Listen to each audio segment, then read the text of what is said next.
Justinian, nice to meet you online. Nice to meet you. It's yes, I guess it's the only like normally it'd be like, oh, what a shame we can't meet in person, but you're in Manila, right?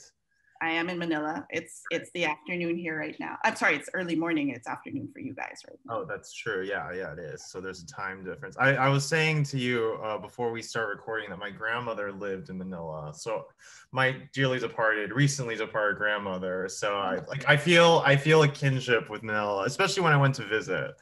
You know, but yeah, it's very. You'll have to come back when it's safer, and at least now you know somebody else there, so I can kind of show you the ins and outs. Yeah, that's really kind. Thank you. After this is all over, I'm gonna have to go visit you. Definitely. So, so I guess like, well, why don't you begin? We're supposed to introduce ourselves and talk about our backgrounds. Why don't you begin? Okay, so I grew up in the Philippines, and I live here and I work here. I worked in LA for a while though, and actually that's how I met Allison. I was a development exec. I worked at Disney. I worked at a production company called Miller Goff Inc. And was consulting here and there. And eventually, like around 10 years ago, I decided to move back to Manila. And when I moved back to Manila, I ended up partnering with an Indonesian lady called Shanti Harmain. And she was living in Manila at that time, and she was about to leave, and I had just come back. And when we started talking, we realized that we kind of had the same vision for material coming out of Southeast Asia. And at that point, Shanti had basically known everyone in the region. She was like, a very experienced producer. Her film, Sang Pinari, at that point was the Indonesia's bet for the Oscars that year. And so kind of between us, we realized, oh, there's a lot of stories out of Southeast Asia that we could develop and eventually put out. And this was the time before the platforms, the OTT platforms were, really ready to come in with original content. So we had just, kind of sourced and developed like a lot of stories and built relationships until it came to the point where the OTT platforms were ready. And so now we have a company called Base Entertainment that is based out of Indonesia and Singapore, but we really look to the region. So our film Impetigore was, the world premiere was at Sundance last year and it's on Shudder. And then this year we have Trece, which is an anime series coming out on Netflix, which will be the first Southeast Asian Netflix original. Wow. And it's in the Philippines. It's based on a graphic novel from the Philippines, basically. Wow, that's so cool. Congratulations. Thank you. We're very excited for it. We worked with Jay Oliva, who's Filipino, grew up in the States. So it's a really like a global coming together, in terms of this project, but with a very authentic perspective. It's like the platforms like to do. They want an authentic voice, but something that can be accessible to like a larger market, which is also how we felt about stories out of Southeast Asia.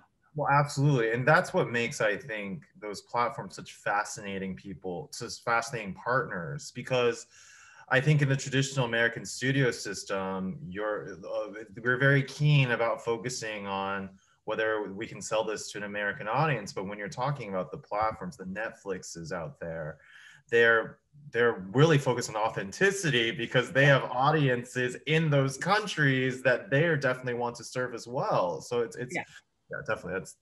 I've been noticing that, definitely. Yeah. So, I'm working in the last 10 years out of Asia.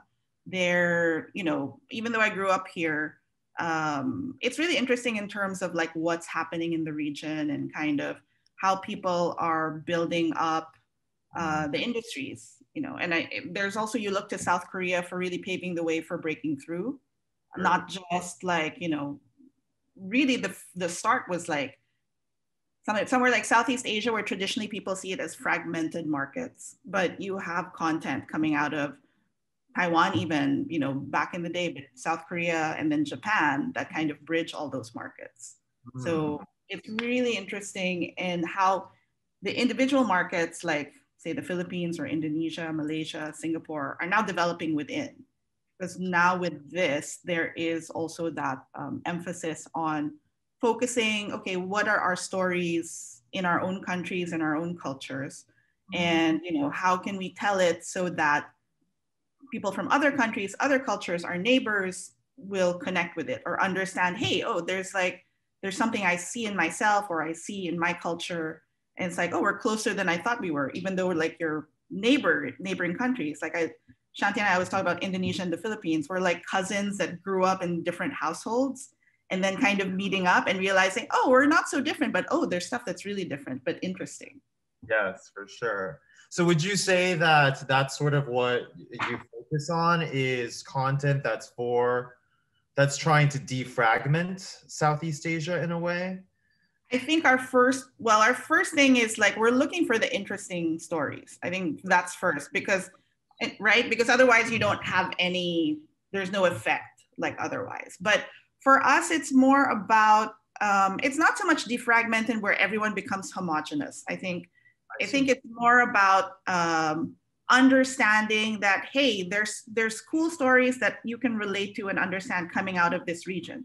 It kind of gives everyone more options, is how I look at it. Because traditionally people were trying to defragment where you're like, yeah, it'll work for everybody. It's like a blanket thing, but that never really worked for Asia because the cultures are so different.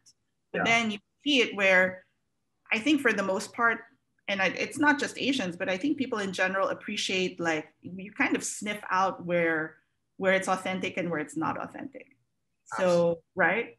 So then I think it's more about being true, having an interesting story to tell, and then making sure that if you didn't grow up in that culture, there are touch points that would connect and people would understand, like, where you were coming from. What would you say is more important? I mean, obviously they're both important, but what would you say is more important to you, authenticity or entertainment value? Ooh, that's a good question. It's really that like, it's like chemistry. It needs to have that balance. Yeah. Because there are calls where you're like, okay, this is authentic, but people won't understand it. We need to frame it in a way where it'll connect and, of course, be entertaining, because that's what a good story is. It's ultimately entertaining. Yeah. So yeah, I think my answer would be like, you need to have that balance of both, where you weigh in this point of the story what best serves the story. Yeah, I think that's why it's so important to have people in creative leadership who really understand the culture at hand, and that's something that, as somebody who works in Hollywood, obviously Hollywood's doing a big diversity push right now, and I think they're grappling with that. Like there's case studies like Mulan and the recently released Raya, where you can see where they were grappling between the authenticity versus the entertainment. Right. Yeah, I have many questions for you specifically about projects like Raya, but we can table that later. You have to tell me about you. Like, I feel like I've been talking about me, but like in our first online meeting, we need to. It's a very generous date. I naturally flow into interviewer because I'm like kind of. It's fine, which I'm totally fine with. I'm kind of an like I'm more curious about other people than I want to talk about myself. Okay, so yeah, so my story was I always worked in. So I started very old school upbringing. When I was late teens, early 20s, I started driving the golf carts on Paramount because I was a pre-med student in Southern California, but did not want to become a doctor, so was looking for an escape route. Right. And I remember thinking what's something I definitely don't think is possible, but if I could do it, I would be happy to do it and give up being a doctor and potentially facing the wrath of my family. That was so I just worked my way up basically, and along the way learned how to edit and then open my own production company. What happened was when I was 27-ish, I was in Asia on vacation, and I happened to meet someone who was running what used to be called Oriental DreamWorks, and Joe Aguilar, and he hired me, and I was there from that moment on. So for the last pretty much 6 years, I was working at what eventually went from the DreamWorks company in China to becoming an independent Chinese studio called Pearl. I was Oh, there okay. the whole way, and Wow. it was a roller coaster for Yeah, sure. and like that must have been so fascinating. It was, Like I could feel like the Chinese industry, not just for animation, but for film, because it's such its own machine. Like yes. just having the like, inside, not even front row seat, like backstage pass is fast. Totally. And, I have to say, like, when people ask me, like, what was that like? It's like herding dragons, it's Oh like, wow, it's not even impossible. cats. It's yes, it's a thing that feels like it's something that if you're able to do it, it's amazing. But Right. in practicality, it's very difficult because especially because animation's such a slow process, but Yeah. China changes so quickly. I always felt like at Pearl Studio we were playing catch up. Right. Uh, but at the end of the day, like I'm very proud of what we accomplished. I mean, we had Right. beautiful movies, three if you can't Kung Fu Panda 3, but then we Yeah. also Abominable and Over the Moon, which was just nominated for a Golden Globe. So I feel like at the end of the day, yes, you're right. It was a fascinating experience, and it taught me a lot about not just diversity in general, but also my own identity, which I know Hmm. you must have gone through as well, Right. as somebody who also came to work in Hollywood for the amount of time you did, and then went back home, and then Yeah. seeing that shift, that dichotomy, and also the way that I don't know, we feel this. Of course, we want to promote our own stories, but we're also protective of them, and it's Right. like it's a lot of tug and war always. It's a Right. lot of tug and war, definitely. For sure. Yeah, yeah, yeah. But I was based in Shanghai. I was just looking at our next question. I was like, what doing it? I was based in Shanghai. I was based in Shanghai for those 6 years, and then I used to fly back every month to LA back and No forth. way. That's a hard commute. That is such a hard commute. Yeah, it's so funny now because I've just now been sitting in I've been like crashing at my mom's because I left China not because of any career move. Right. I left because of the coronavirus, and I came back and I just hunkered down. Me and my dog is also a rescue from China. I adopted him in Shanghai. Adorable. Yeah, and we've just been here pretty much. And then my latest career move was I happened to befriend Christine Belson, who's head of Sony Pictures Animation, and she offered me a job, and I'm very happy to be here now, and I'm very proud that I'm working for yet another example of like global Asian excellence, which is Sony. I grew up worshiping the Sony brand, so I'm very happy. I know my mom is very proud. And it's a good group, like, working, and knowing the people who are there. You guys have a good group. So it's a good space to land coming back but Shanghai's beautiful too. So right. We got to figure out something to do together, Tanya. Oh, totally. Like, let's have that other meeting. Yes, exactly. Exactly. We'll sidebar after this. Sidebar after. All right. So I think we're talking about diversity in regions, right? Yes, exactly. So I'm fascinated because as somebody who doesn't know much, like I think that often Chinese culture is so loud and like is grabs all these headlines, but when really there's something very special happening in Southeast Asia and in India. I'd love to hear your perspectives on that. Sure. So in terms of, and we're also talking about diversity, what's dynamic right now about the region is because for the first time, there's a focus and an interest in actually creating content that is of quality and is different from what they've normally done. Like, in what makes money everywhere around the world consistently is like, soap operas, telenovelas, and the movies that kind of hit the demographic that, whether, let's say horror for Thailand or Indonesia, or romantic comedies or melodramas for the Philippines for film, right? And in different spots for different parts of the region. But now, and not just because of the rise of the OTT, but I think also because you're looking at Korea, Japan, and Taiwan, where they bridge the gaps. Their content was able to go over. There is an interest in seeing, okay, what of our stories can do that, right, out of Southeast Asia.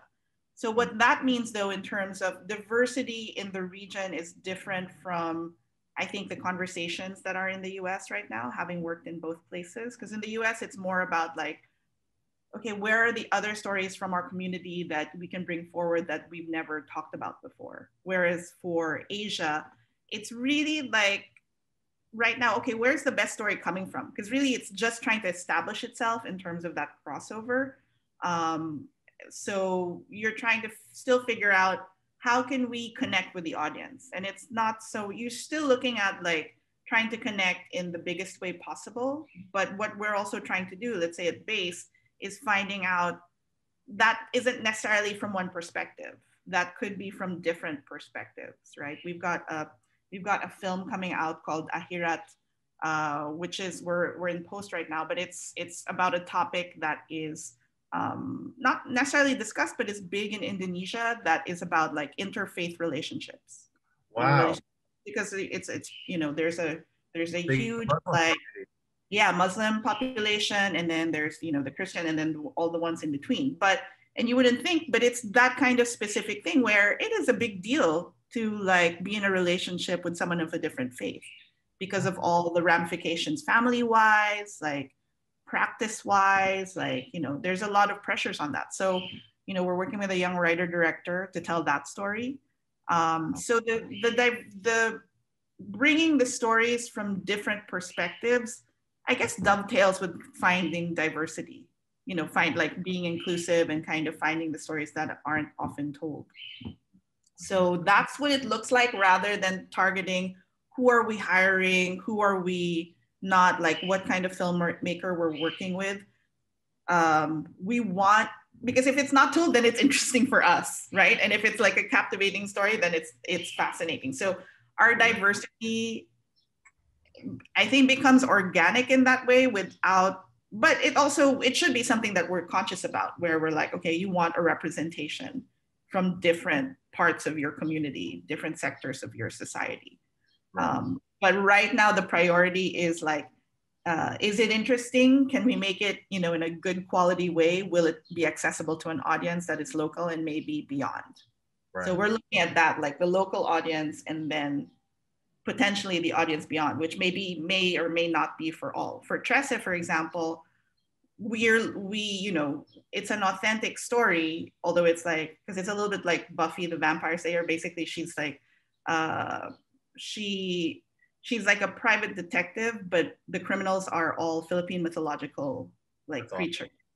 That's like all the mythology turned on its ear. So with that one, because there's an element of fantasy to it, you can cross that over easily, because everything is like, framed by fantasy, framed by the supernatural. So the truth in there you can talk about, but still relatable to other people because it's still fantasy. So that's how we're looking at diversity. That's what the efforts are looking like, rather than, more like, oh, we identify this sector of the community that is underrepresented. So there's no schedule, you know what I mean? There's no schedule to like, okay, now it's their turn, now it's their turn.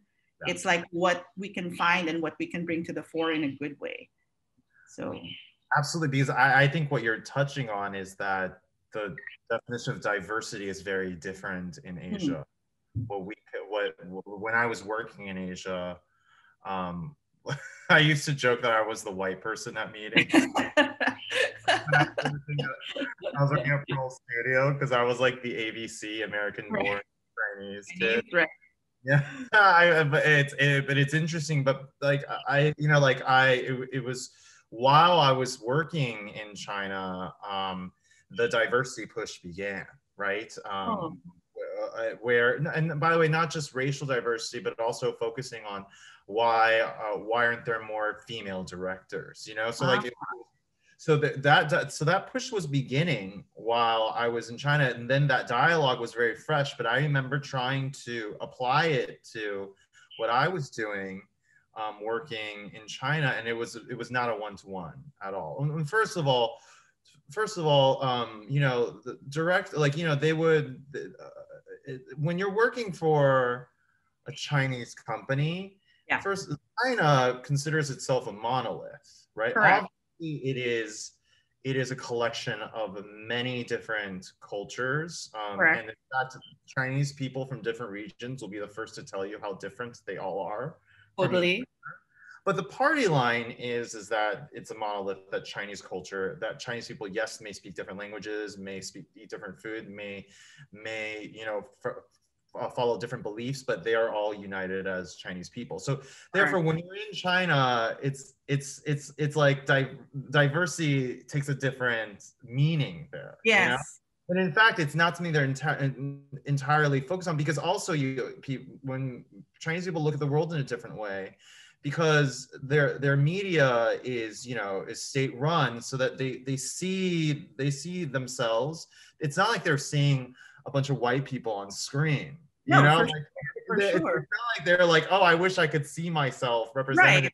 Yeah, when they have a great track record of producing content that they all love, and they also have a great track record of supporting this content. Totally. You know, like, if a Chinese movie is a hit, and it will be produced, starring, directed by Chinese people, and then so therefore, what is diversity in that sense, right? It's so sometimes I think that when Hollywood folks think about China, they're thinking about it through this ethnocentric lens of being like, oh, but this is what we're trying to focus on. But yeah, they're really not taking into the fact that in China, you're dealing with a culture that's very monolithic. And so that was interesting. And then, like, you know, often the people I worked with, the reason the Chinese, like, we worked with some amazing Chinese directors, legendary directors, amazing writers. And, you know, like, I often was like, why do they want to work with us? And it's actually because we brought along a diversity that they wanted, which was Hollywood people who weren't necessarily Chinese. In fact, most of the time I was the only Chinese Hollywood person, you know? Correct.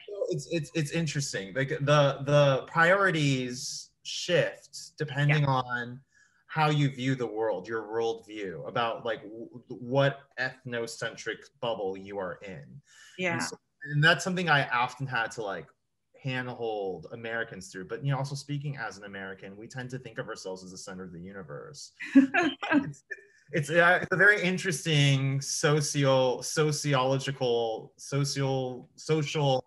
exercise to, like, go through that with them, you know? Right. And I don't know if you felt this way too, but it's a little reverse for me, because, like, okay, and going up and working, you know, coming up in Hollywood and working through the system was because when I was growing up, that was the center of the universe. Basically, films, like, at the pinnacle, content at the pinnacle was there. So I went and I wanted to learn, and I did. And then coming back, I also realized, like, okay, there's been a shift in terms of it's more open now. It's not just coming from one place. Yeah. So I think that's kind of the difference. But I think also another thing that you touched on, which was interesting, because I feel like that's the same for Southeast Asia, where you're not, although there is that, it's two things. The focusing on the race or the ethnic background is an agenda or a priority for the US, and rightly so, because of, like, you know, systemic racism and everything in there, which you see, like, now in the back, but before you're just like, oh, you're just going through it.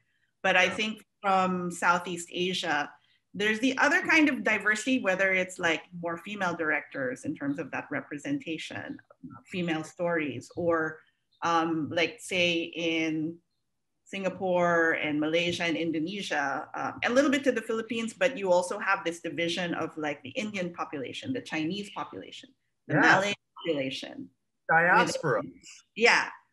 Within that country. So there's identities. There's not so much separate identities of who we are, but they have separate things that they like, you know, and then that's also subdivided into what's their religion. Like, you know, in Indonesia, there's a very strong market for young women, young Muslim women who are kind of conservative. So there is like a cosmetic cosmetic companies that caters specifically for them. There are romantic love Some of those stories. influencers on Instagram. Right. Because I'm so fascinated by, by that subculture of of Muslim women who do their makeup, and like accentuated and everything, and like I'm so fascinated by and then still wear the hijab, and then everything is proper. Like there is that it's a different. It's not shape. It's like it's still diversity. I mean, it's still talking about like inclusiveness for those specific groups. I guess it's about breaking it down to a way that's different from how the US breaks it down for their own market or their own culture and country, right? Yeah. So I think it looks different for the regions because you're looking at, let's say, equity between the sexes, or even LGBTQ plus, like that's also something that is, those are the stories that, you look at the art house films, there's a lot of it on that out of Southeast Asia. Yeah. And then you do look at like mainstream in the Philippines, there's a very popular like primetime soap opera drama that was, I think it was called My Husband's Lover. And it's basically like a married man who had an affair with, another guy. And people were into it, like cross-generational. You had like grandfathers who were team, and I forget the character's name, but team one over, the wife, like, I'm team him and then I'm team wife, like, I was like, that's great. There's that kind of conversation. So inclusiveness comes up in random ways that are funny to me, but I also feel like are important for how the culture reflects on itself, which again, LGBTQ, it's different for different countries. And so that's also interesting to kind of look at. Yeah, it's so funny you bring that up. So like, I was really surprised. I was really surprised to when I first went to China. First of all, I was very surprised about how LGBTQ friendly Shanghai was, because it's hard for me to say China. China's such a big place, but I was a temporary Shanghaier. So just a disclaimer, I don't want to say, like, Shanghai is very different. And in fact, a lot of Chinese people consider Shanghaiers to be like New Yorkers, New Yorkers in China. They don't represent China, but I was very fascinated in that, once I figured out the whole racial diversity thing, then I started exploring gender diversity and LGBTQ diversity. And one of the things that fascinated me was like one of the most famous media personalities in China is a transgender woman, and she's very open about it. Her name is Xing. Depends on whether you're doing the Roman or the Chinese order of the names. But she's huge. She at least while I was there, she's a huge sensation and very respected and very beloved. And she was a very open transgender person, and I found that very interesting. And then like it's of course, like I think that there's a lot of progress that needs to be made in terms of representation of LGBT issues in China specifically. But I would say what I found interesting is that how pro-LGBTQ the general population was, because they would do polls and overwhelming favor. Like I feel like in some cases, I think probably higher than American statistics of approval of LGBTQ people. Chinese people had higher approval ratings of people like that, which I found very interesting. And do you think that though in the households, I mean, this is like a sidebar conversation, there is, I mean, I think it pushes the envelope for acceptance within like, the regular Chinese household, basically, like your everyday.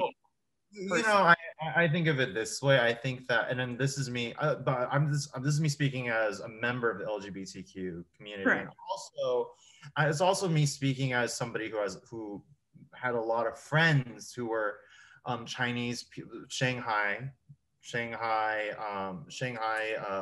LGBTQ members of the Shanghai community, born and raised in Shanghai and everything. And, you know, first of all, I would say that when it comes to Chinese culture, it's sort of like do what you want, as long as they think do what you want, live how you want, but they don't want their own kids to be like that. Exactly. I think that's the same for like all of Asia, because like, but it also depends, like, is the society traditionally patriarchal or matriarchal?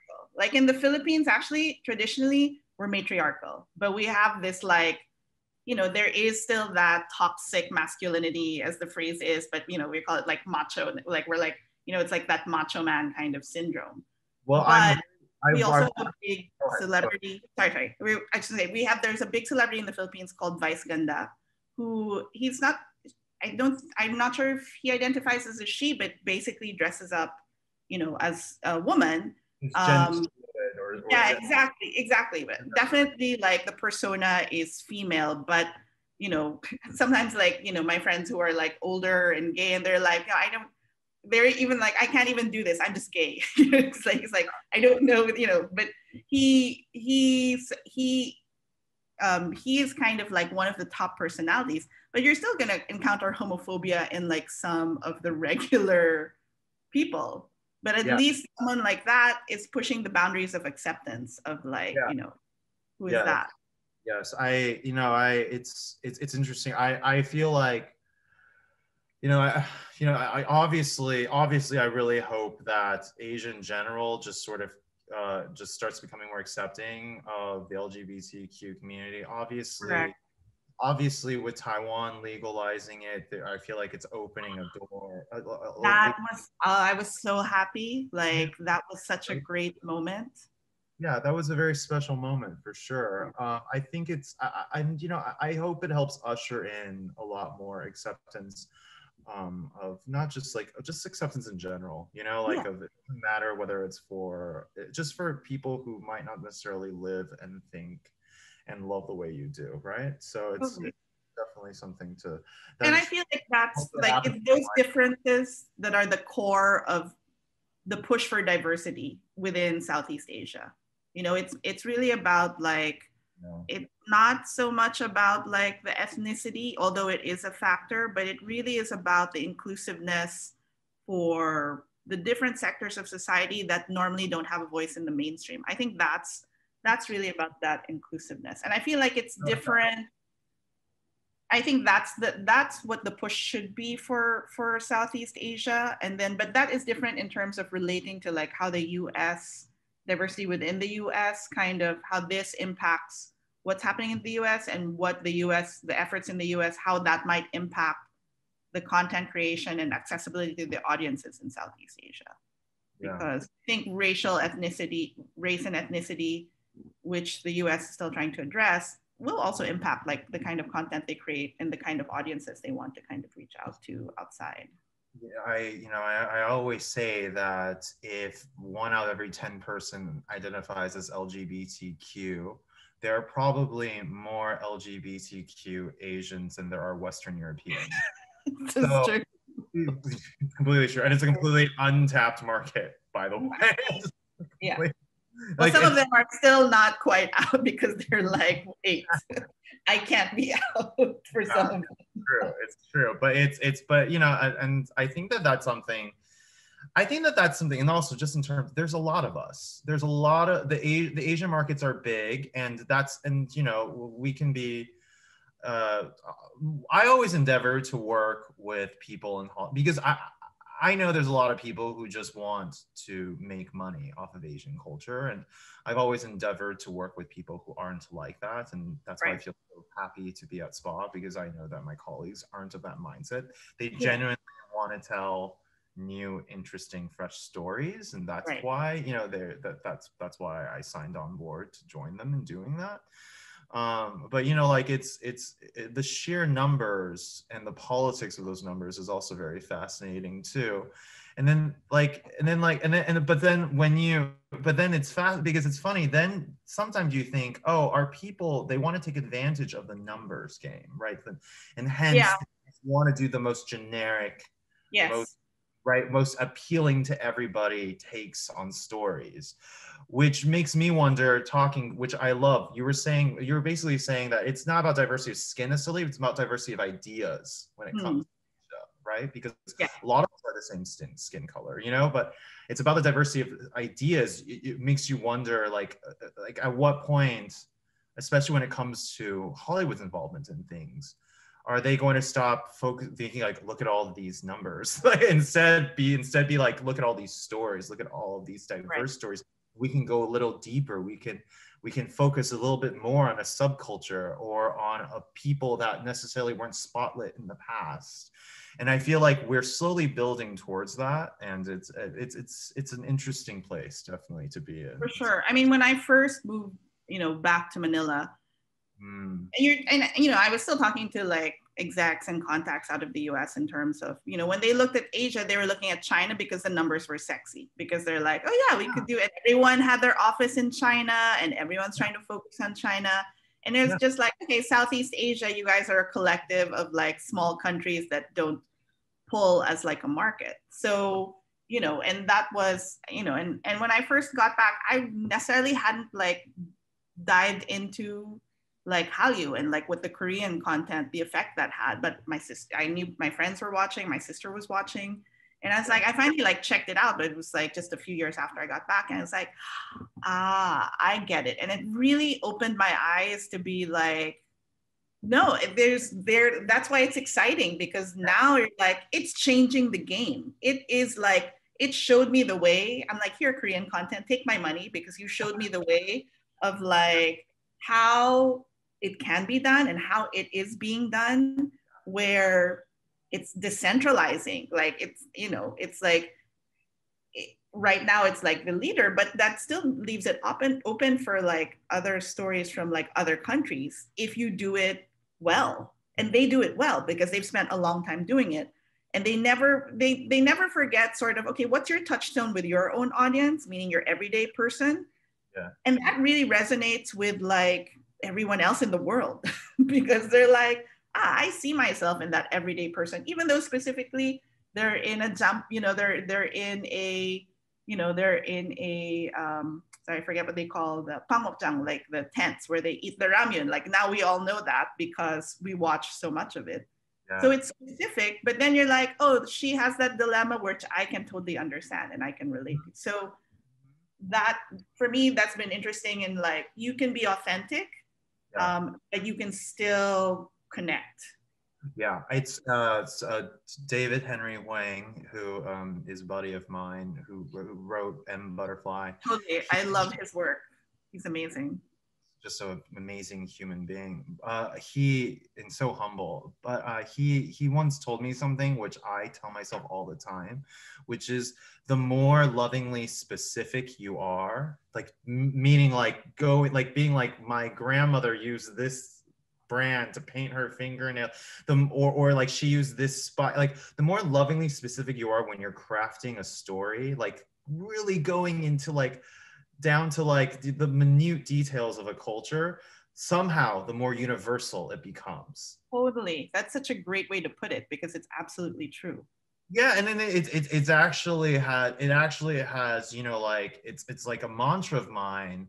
Not all the stories I'm working on are necessarily about Asian or even my culture or even just Asian culture in general, but it's a great way to think about how an audience thinks, in that the more you shouldn't be afraid, because like what happens when you just try to stay general, or when back like just a few years ago when they would just plop an Asian person into a movie, and then just expect Chinese audiences, but mostly it was for Chinese audiences, they would do that.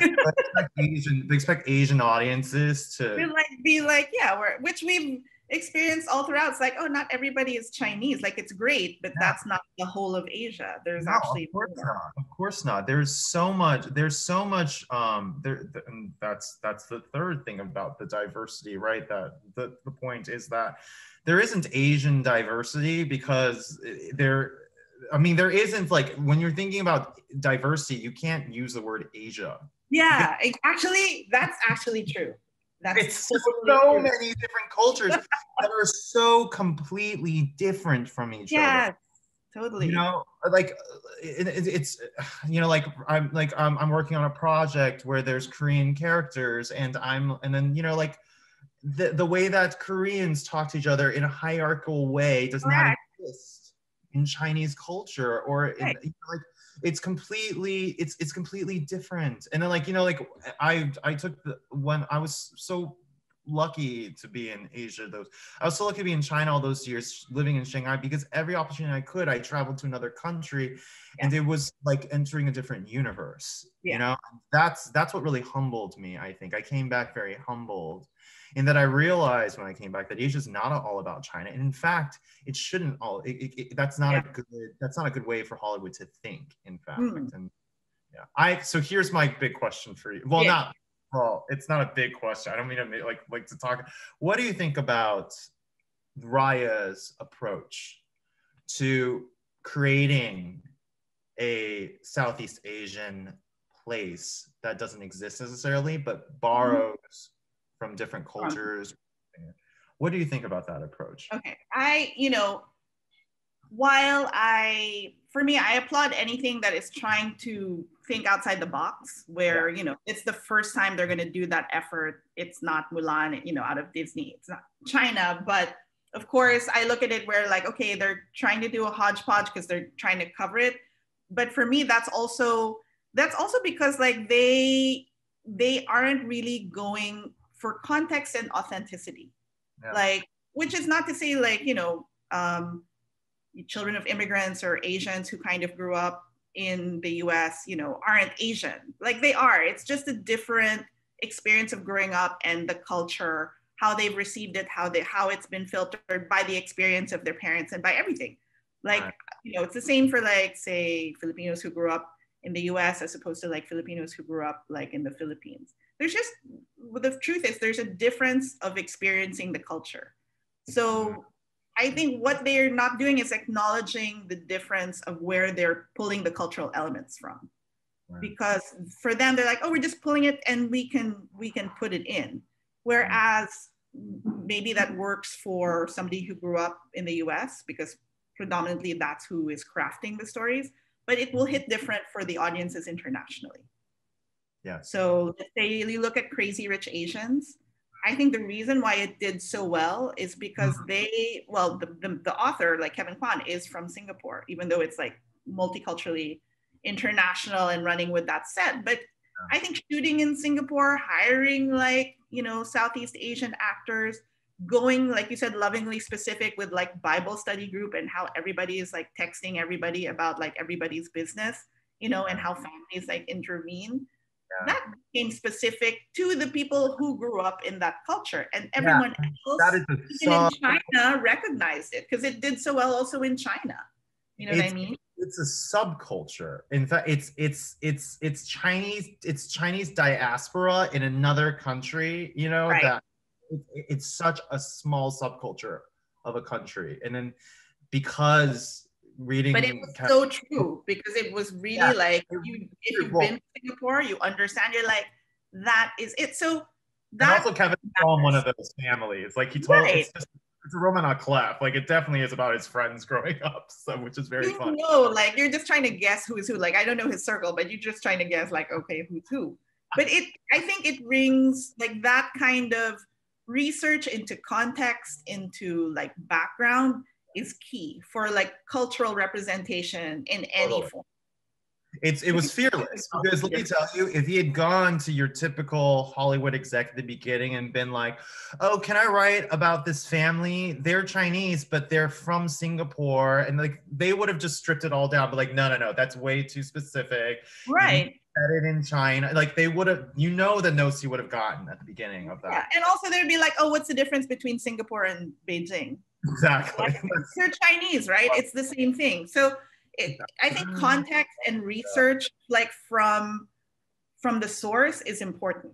So I mean, as long as they do, I know they're trying to push the envelope, but if there is none of that authenticity, it's not going to connect, especially with the audiences who you think you've intended it for. And I think then the audiences, like, you know, in terms of like the Asian community in the US will be so confused because they'll be like, is this authentic? Is it not? I mean, I'm not passing judgment because I haven't seen it. Like I can see Right. the elements, and there is that truth, like say, you know, in the Malay countries, like Philippines, Vietnam, Thailand, Malaysia, Indonesia, we Yeah. do share that there actually was this language system that was shared called Kawi that was derivative from like Sanskrit and like old Javanese, that all those kingdoms like could write and read, but then in their own countries and in their own kingdoms, it became colloquialized and evolved into the language. So there is a shared base for it, but the way they branch, that's why I always say it's like cousins that kind of grew up in other houses. Like you're the same family, but then your traditions are the same and different at the same time. So there is that distinction, like when you're looking at, you know, putting culture on a mainstream, being, and for us, that's why being authentic as possible is really, as authentic as possible is really important. Yes, absolutely. Yes, definitely. And you know, like, you know, one thing that I think is becoming very apparent is that you really want the directors to be people, or at least you aim for the directors and or the writers to be people of the culture that the movie is about, because I think it makes a difference, you It know? does. And if not, then if it's not them, like say, because I can also get it where, you know, working with writers in the region, because the industry is young in a way, right? Yeah. Doing like this is not as, it's not like Hollywood where competition, or Korea even, competition is so fierce. They've got people who are at a certain level who are like ready to go. Oh yeah. If you can't find that kind of experienced storyteller from the region you're trying to work with, you should at least work with somebody who can clue you in terms of, and make sure you understand as the filmmaker Right. what these differences are, like if you're going to do it. Because You're I talking can like a see, creative consultant of right, sorts. right, Right. and making sure like you're tracking it well, that you're understanding it well from like, you know, presumably you're casting actors who at least have some experience with it, or mixing it up. Well, I would encourage anyone to follow that route, to hire a creative consultant who isn't afraid to tell you that you're absolutely wrong. Right? Like, because I feel like that's like, especially in Hollywood culture, often it's just a sea of yeses. But when you're trying to make something authentic, Yeah. you know, the way that, you know, bases movies are and aspire to be authentic, you need to have someone who's really fearless in telling you this is actually not the way to do Yeah, it. for sure. For Yeah, sure. definitely. I think we're being pinged for a final thought, Tanya. I know, I just saw that. So, final thoughts. What do you hope the big takeaway is for those in the US? The big So takeaway. for like diversity out of Southeast Asia and the ramifications, I guess, would that be okay? So basically, from my perspective, it touches on what we've just talked about in this last section, is that diversity is a must, because the world is bigger. So out of the U.S. And you know, and inclusiveness of like whether you're an immigrant, you know, first gen, second gen, or you know, grew up somewhere, like you want to tell those stories. Like each experience is important, and that people will respond to something that is authentic and entertaining if they reach that balance. So I think that's the biggest takeaway. It's like you can't afford not to have diversity and inclusivity in your regular work life, because you're limiting yourself you won't be able to find, like, there's so many great stories out there from so many different people and places that can connect to like big audiences. So if you don't do it, then you're just cutting yourself off from like, you know, 70% of all the great stories out there. Yeah, definitely. I would say, beautifully put. I would say, I would say that when it comes, like, speaking to people who in the American film industry, is that, you know, when if you want to make a movie about an Asian culture, like my knee-jerk reaction is to support you, because I think that that's so important. We want to see more of these stories, and also these stories are like, they're fresh and interesting, and you know, it's obviously something the American audience wants to see. But I would say for the filmmakers and the execs that want to do something like that, if you're not from this culture, I would recommend going to that once. Listen, everyone's going to want to travel soon. Right, right.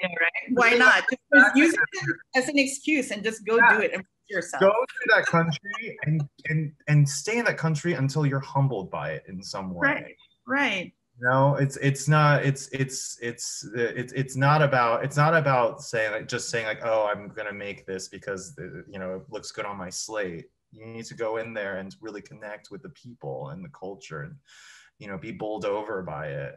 You know, because I think that when it comes to making movies about someone else's culture, you have to start from a place of humility, and humility, and that breeds, you know, important stories, and you know, very detailed, lovingly specific art. Yeah, that's yeah. And it's like, you know, when you're taught, like, you know, as a kid, where you go to somebody else's house, you want to be respectful. So that's essentially what you need to do. Like what I always try to do. Take your shoes off. Yeah, you take your shoes off, you find out, like, what do they do? And then you follow that. You know, that's what my parents drilled into me. You're like, okay, this is not your house. Don't act like it. Like it's somebody else's house. And listen to what they have to say. Listen to it. And everyone's the better for it. Like I'm definitely the better for it, because I always like learning new things. So I'm always happy to come in respectfully to somebody else's house and like, you know, eat their food. I feel like we've talked every night. I feel like this is like a normal thing. This is right. We should just keep doing this. Yeah, we don't need to film it next time. We'll just no, we don't. We just like keep like chatting till like the wee hours in the morning. I love it. I love it. It was such a pleasure. Thank you so much, Tanya. Thank you. It was so fun. Movies. I didn't want to say it. I've heard about your Netflix show. I've heard about it. You have? Oh my God. Yes, I have. I've had a friend who works on it, but we'll talk after the talk about it after. That's awesome. All right. Thank you. Thanks so much. Thanks everyone.